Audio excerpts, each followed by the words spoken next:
YouTube, Awesome Rider here. Welcome to my review for the Mighty Morphin / Power Rangers Big Deluxe Edition Compendium. Now in these reviews, I just kind of talk generally about the story recommendation and the recommendation for the book and all that. They usually go pretty much the same, which, spoiler alert, put this in a nutshell, I do always recommend these because I'm personally a big fan of them. You know, even when I collect or buy other non-PR comics, I usually go for the big omnibuses or something like that because it makes it easier to collect all the stories. They usually look pretty cool. I've always loved the design of these. I love, like, they all look really cool, like on the side with the way that they're all, you know, labeled with the power coin and the design. They look really good when they're displayed. But I also love the theming of just like the core original issues, the individual helmet that kind of sums up a character that will reflect the whole overall arc, you know, and it basically contains the decent chunks of the story. And I think in particular, this is a nice one to have because a lot of people do get overwhelmed and confused about getting into the PR comics, and then especially at this point, because this was the point when the Mighty Morphin Power Rangers series split into two comics as the Go-Go Power Rangers series was ending. So you have Mighty Morphin, which focuses on the adventures of the big bad Beetleborgs at Hillhurst. No, it focuses on the Mighty Morphin Power Rangers in the post-Shattered Grid era, and Power Rangers focuses on the Omega Rangers storyline. And they do, you know, converge multiple times, and you basically, at very significant chunks of both series, have to read them concurrently because it really was like one book split into two rather than becoming two books a lot of the time. And it also does include stuff like the Unlimited series backstories issues on Astronema and Rita, which took place during this, because while those can be enjoyed on their own, they do have little tidbits that enhance the story going on at the time, which is nice. So it's a great overall collection. It keeps things a little bit less confusing for this era. I did do a video talking about the reading order, but I think keeping up with these is a good way to do it. And I know they can seem pricey and overwhelming, but except for when these first came out, with issues 1 and 2, or volumes 1 and 2 when they were really scarce. For the most part, I've seen these always end up going on sale for a reasonable price, so definitely recommend it as a collection. I will talk about the exclusive story really quickly at the end.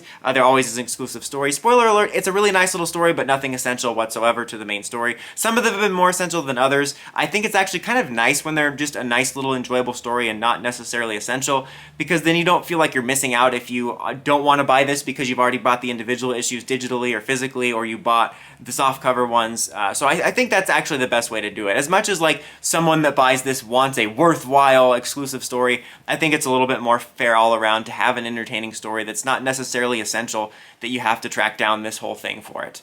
Anyway, as far as the stories goes, I love most of the comic stories I've enjoyed. I've had my nitpicks here and there, even my least favorite ones, like Beyond the Grid and stuff like that, I've found stuff to like, and I do find that these arcs were mostly great. Thinking about this era, the one criticism I do have is when they split this into two books, I do kind of wish we spent more time with them feeling like two books, because in this era, the Power Rangers, Omega Rangers story primarily focused on the Empryls and the build-up to the Eltarian War, which was fine, but that was the overall narrative, and then that wound up tying to being the crossover narrative, and the Mighty Morphin team was involved in that, and once they hopped on that, Mighty Morphin didn't really have its own story. They did have their own story for the very beginning, which was the intro to the Green Ranger. There were several storylines that revolved around that, but then after a while, they really do just interweave, and you can't really enjoy them by themselves, which I don't mind them with having this energy of the crossover and stuff like that.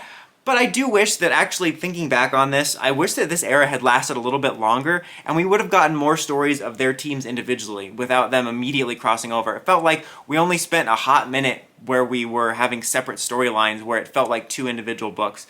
And I wish we would have done that longer. But that doesn't deter my recommendation from the stories that are in here. But I do think that was a little bit mishandled, but just in kind of a nitpicky way. As far as the story goes, you know, it's just this very simple story of a couple kids that are living on the Oasis planet or whatever it's called.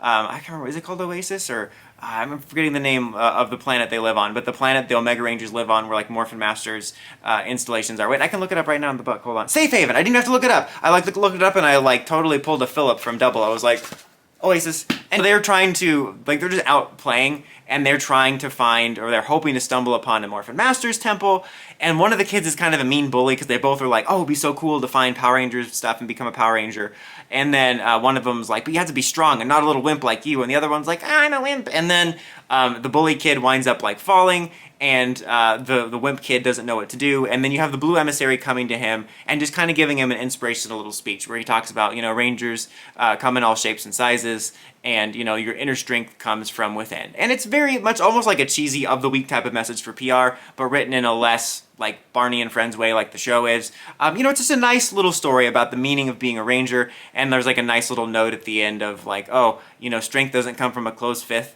but an open hand. And this is like maybe an obscure reference, but it just reminded me of Phase 2 of the High Republic with the Path of the Open Hand and the Path of the Closed Fist, which become the Nihil. So I'm like, okay, so Power Rangers are the Nihil.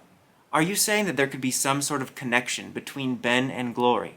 Yes, but what kind? Anyway, another obscure reference. It was a nice little story. A little cheesy, but just a nice little enjoyable story, but nothing absolutely essential that I would say you gotta go pick this up to get that exclusive story. Other than that, par for the course. Contains all the beginning volumes of Part 1. Like I said, the unlimited stories, you get a nice collection of the cover gallery. So definitely recommend this. Good stories, great collection, same as always. But until next time, don't forget to like, comment, subscribe, and climb the steps, ring that bell. See notifications for my videos. Dawson Ryder, signing out.